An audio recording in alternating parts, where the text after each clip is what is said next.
Olá, sombrios, tudo bem? Antes de começar o vídeo, já peço a você que deixe seu like, se inscreva e compartilhe o vídeo.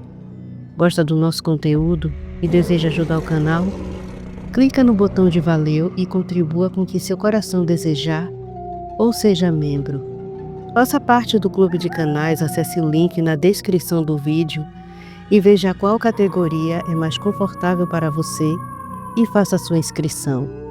Também não esqueçam de hypar o vídeo porque isso ajuda no engajamento. Eu estarei deixando o Pix na descrição do vídeo e peço a todos que dão o valeu que troquem pelo Pix.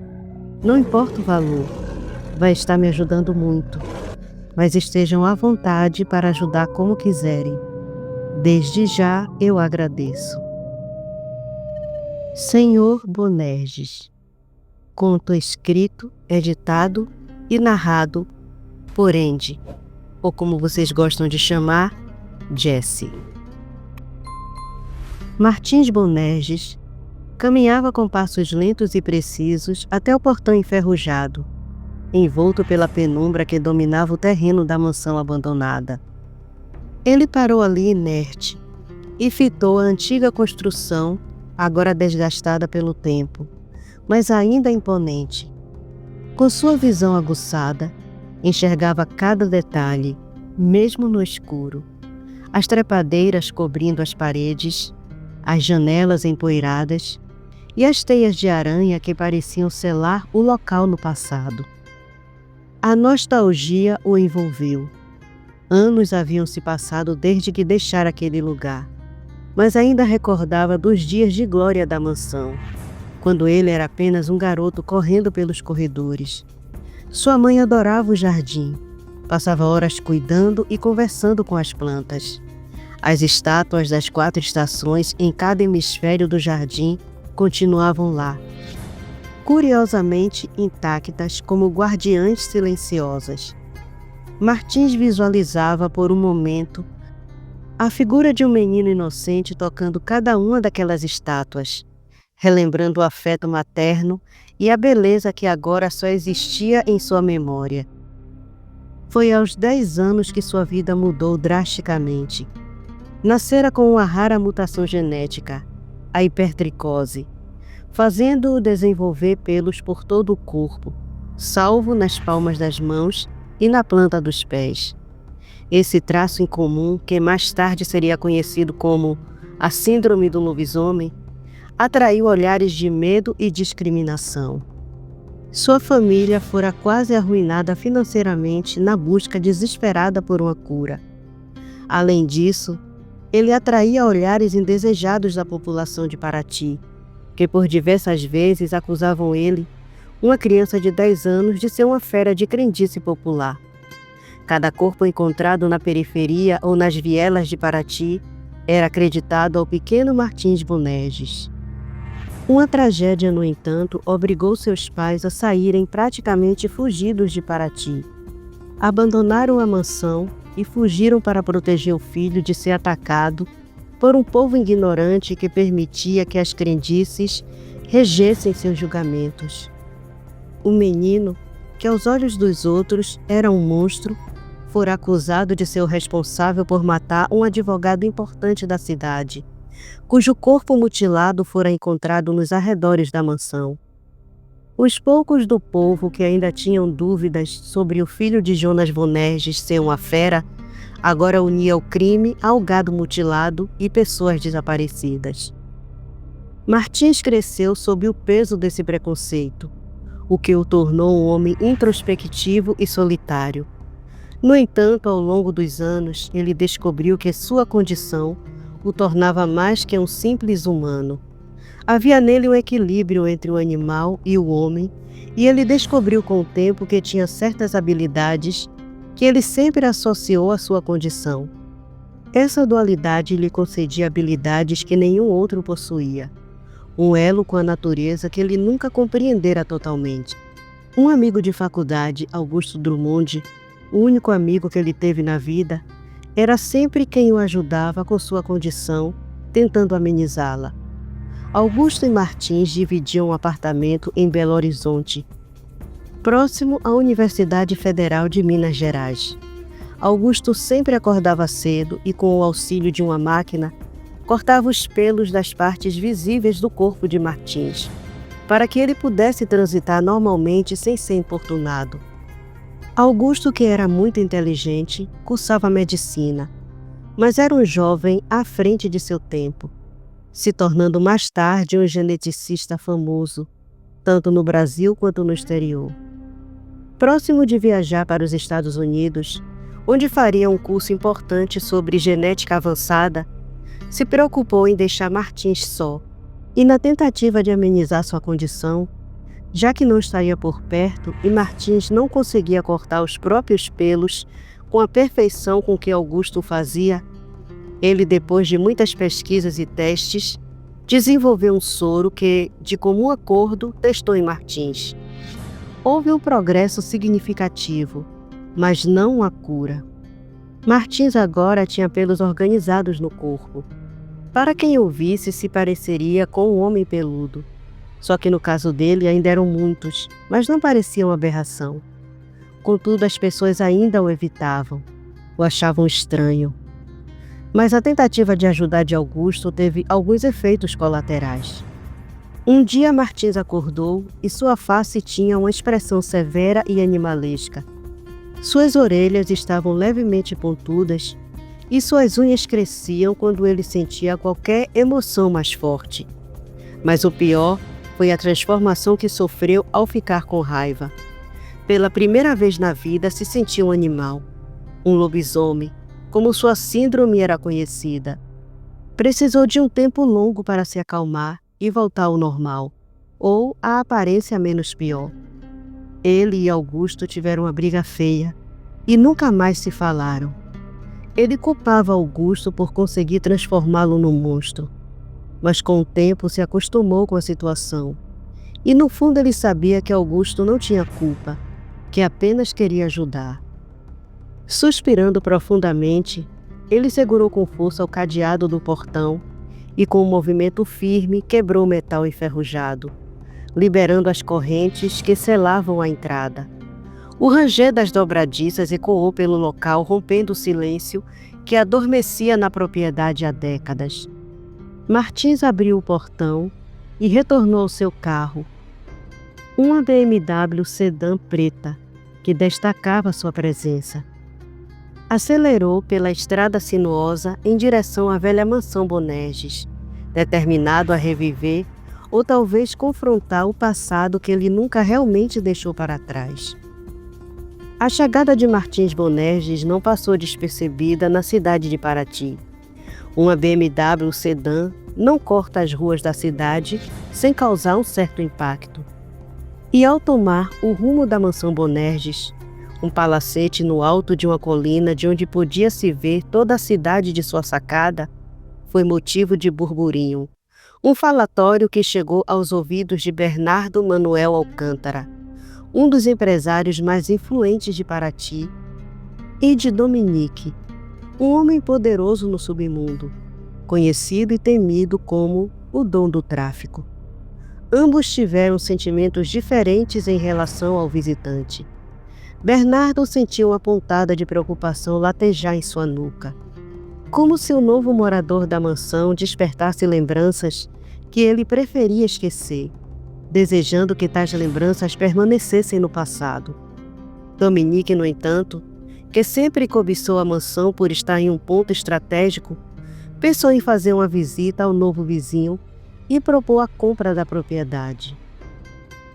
A mansão Bonerges, um palacete em estilo colonial, repousava na parte mais isolada da antiga Paraty, distante do centro histórico e alinhada aos limites da Mata Atlântica.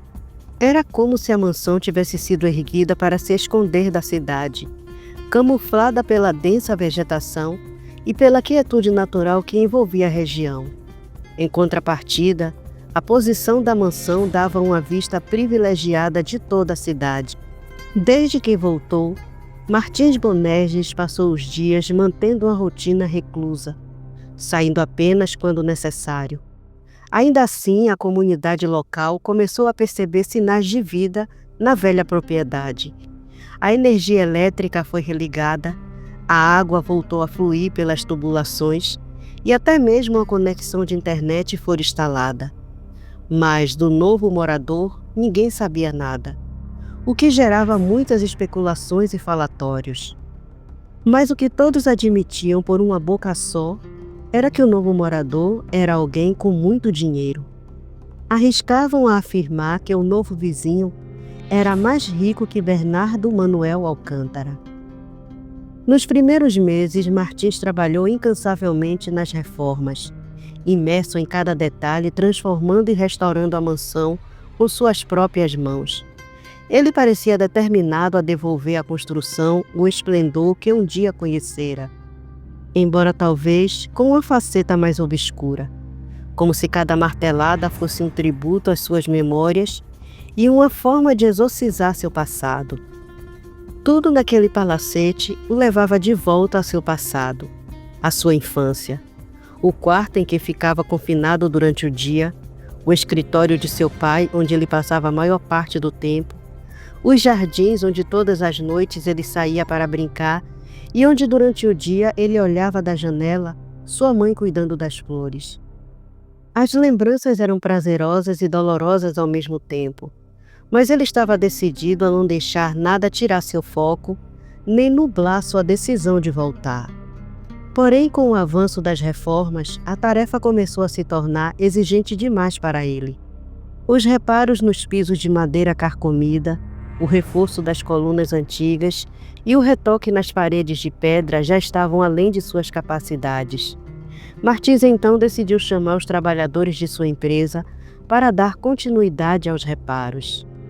A chegada do pessoal novo de uma empresa que levava o nome dos Bonerges caiu sobre a cidade como fogo em palha seca.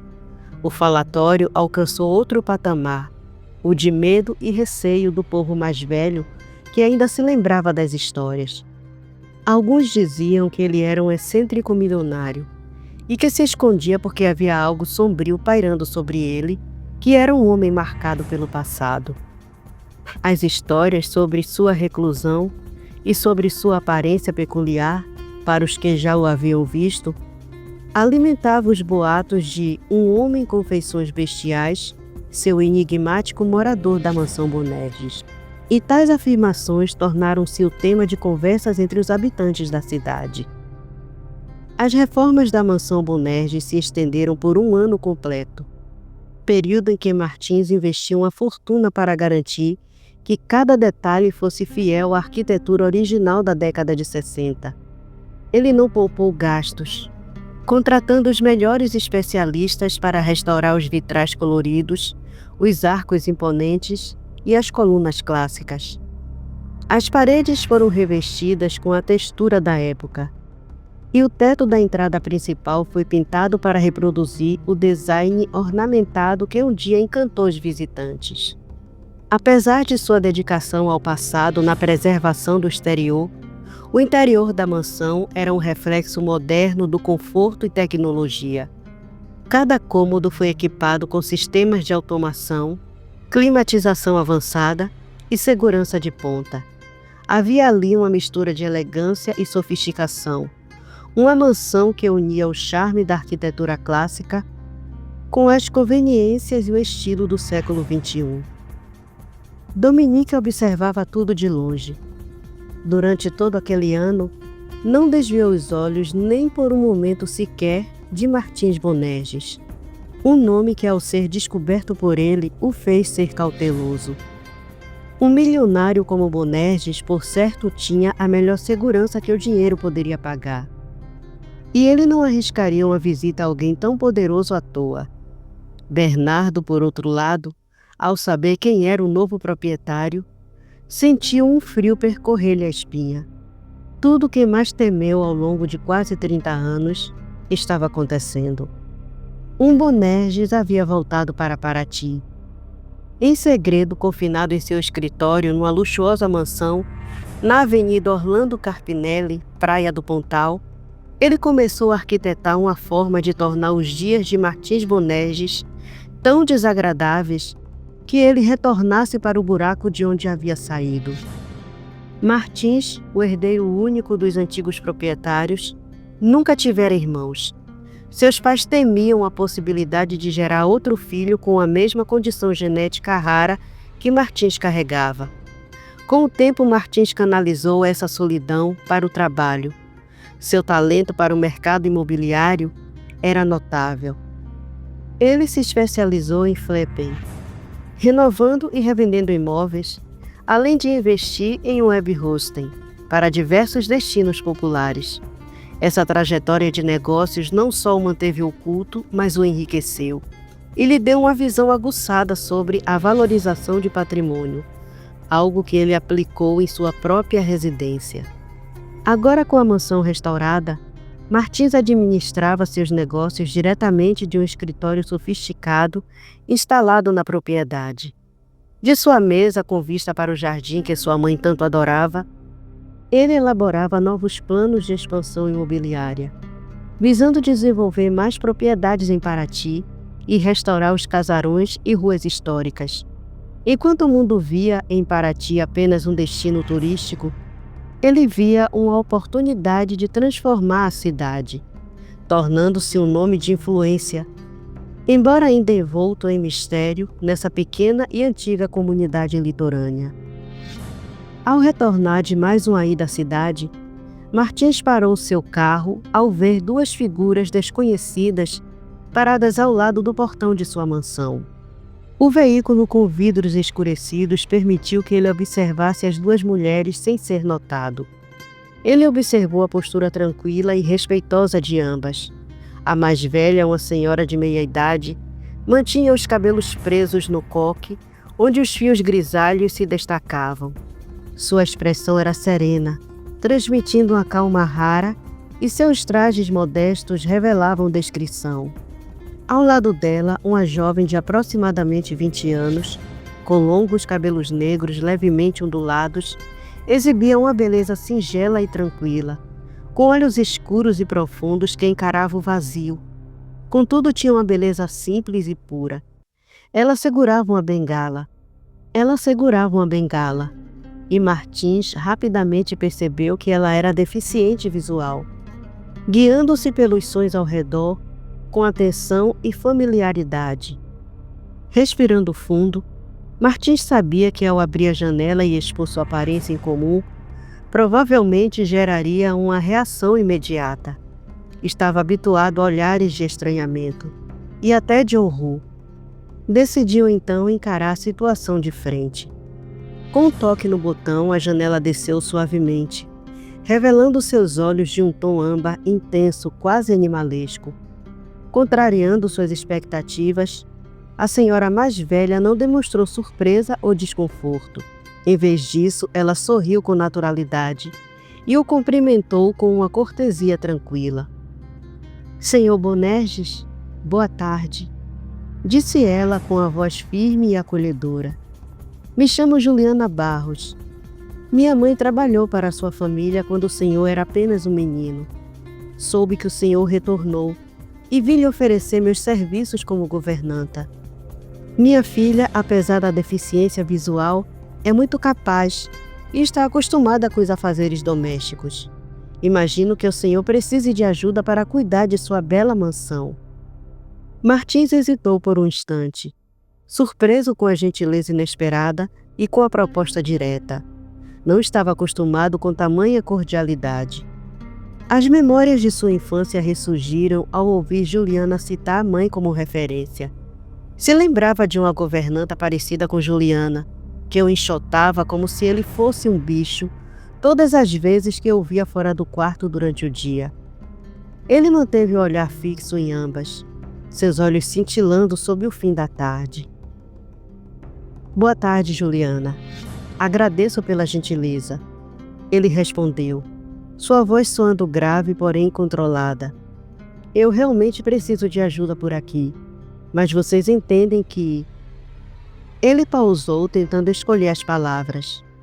"A minha rotina é bastante reservada." A jovem ao lado de Juliana inclinou levemente a cabeça, como se captasse algo em seu tom. Talvez uma hesitação, talvez um misto de curiosidade. Juliana, percebendo a dúvida em Martins, sorriu novamente, quase como uma mãe tranquilizando o filho. Compreendemos, Sr. Bonerges. Só queremos oferecer nosso trabalho com discrição e respeito. Vivemos na cidade velha e posso assegurar que nossa intenção é apenas trabalhar com honestidade. Após um breve silêncio, Martins finalmente assentiu, considerando que talvez pela primeira vez em anos poderia confiar em alguém. Martins saiu do carro, indo até a porta de trás, e com um gesto cuidadoso ajudou as duas a se acomodarem no veículo. Em silêncio, voltou ao banco do motorista e, com um comando automático, acionou a abertura do portão, que rangeu suavemente. Enquanto dirigia pela estrada que serpenteava até a mansão, o olhar atento da jovem, apesar de sua deficiência, parecia absorver cada detalhe do ambiente, como se sentisse o aroma e a vibração do lugar. Assim que entraram na mansão, os olhos de Juliana se iluminaram, notando a mistura encantadora entre a austeridade da fachada e a modernidade do interior. Martins as conduziu ao seu escritório espaçoso e, com sua voz firme e em um tom direto, começou a expor suas exigências. Como pode ver, Juliana, disse ele, lançando um breve olhar para ela. A mansão foi totalmente modernizada internamente. Preciso que mantenha tudo sempre limpo e organizado. Uma vez por mês, minha empresa enviará uma equipe para fazer uma faxina geral. Nesse dia, você e sua filha poderão tirar o dia de folga. Eu aprecio uma boa comida caseira, feita todos os dias, algo que já está me fazendo falta.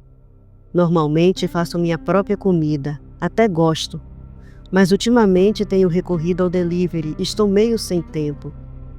Não sou exigente, apenas aprecio uma refeição bem preparada. Quando eu estiver trabalhando aqui em meu escritório, não gosto de ser incomodado, a não ser em casos de extrema urgência. No entanto, minha principal exigência é que passe a morar na mansão, caso aceite o trabalho. Sua discrição será bem recompensada com um salário acima do padrão. E caso conheça alguém igualmente confiável, estou à procura de um motorista. Não gosto de me expor. E embora você tenha sido gentil, sei que notou minha aparência incomum. Juliana sorriu com naturalidade, sem qualquer traço de hesitação. Com um gesto firme, estendeu a mão para Martins. Será um prazer trabalhar para o senhor. E quanto ao motorista, meu esposo se encaixa em seus termos. Posso ligar para ele e logo estará aqui. Martins assentiu satisfeito. Isso é ótimo, Juliana. Existe uma casa anexa à mansão destinada aos empregados. A casa está completa, com 3 quartos. Além de uma entrada que leva diretamente à cozinha da mansão, há uma entrada exclusiva para a casa. Pode se mudar para lá com sua família. Ele então voltou sua atenção para a jovem, intrigado com sua postura tranquila e curiosamente atenta. Com um tom um pouco mais suave, perguntou: "E você, como se chama?" A jovem sorriu, e seu sorriso parecia iluminar seu rosto, trazendo uma suavidade que contagiava. Ela virou o rosto na direção de Martins e respondeu com segurança: "Me chamo Rafaela, Sr. Bonerges." A firmeza em sua voz impressionou Martins, que se viu instigado a perguntar mais. Que tipo de trabalho mais gosta de fazer em uma casa, Rafaela? Para sua surpresa, a resposta veio rápida e determinada. Gosto de cuidar das plantas, Sr. Bonerges, de mexer com a terra, de sentir o cheiro das flores. E sei que há um jardim aqui na mansão. Senti o aroma das flores desde que chegamos ao portão. Martins ficou momentaneamente em silêncio, admirando a segurança, a sinceridade e a naturalidade que emanava da jovem.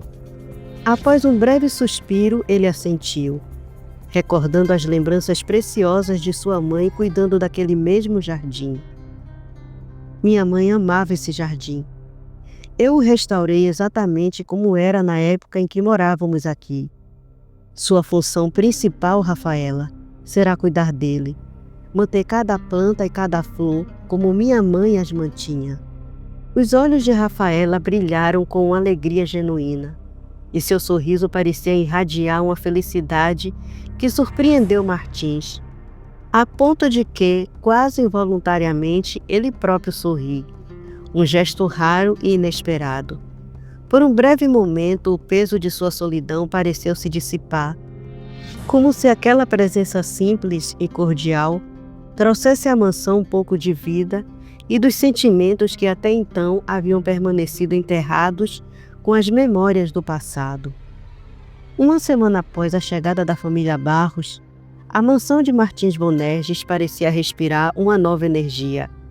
A presença discreta e eficiente de Juliana, junto com o trabalho atencioso de Rafaela no jardim e a direção segura de Edmar, seu marido, como motorista, trouxeram uma sensação de leveza ao lugar. A rotina organizada e a precisão com que seguiam as regras de Bonerges garantiam a tranquilidade que ele tanto prezava, criando um ambiente quase harmonioso.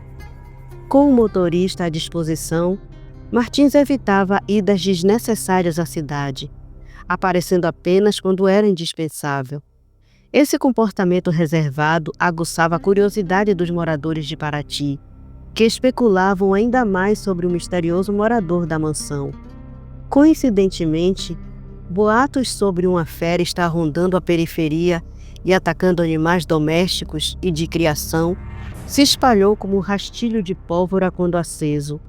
E logo o comentário à boca pequena era que a fera voltara para Paraty e vivia numa mansão. No entanto, Martins não se limitava ao isolamento total. Ele tinha grandes planos para Paraty. Em uma de suas raras visitas à prefeitura, apresentou uma proposta tentadora ao prefeito Adriano Sampaio, de adquirir alguns imóveis antigos que haviam sido tomados pela administração municipal. Em sua proposta, Martins se comprometia a manter a integridade arquitetônica das construções, respeitando o estilo colonial característico da cidade e restaurando cada detalhe com cuidado e precisão.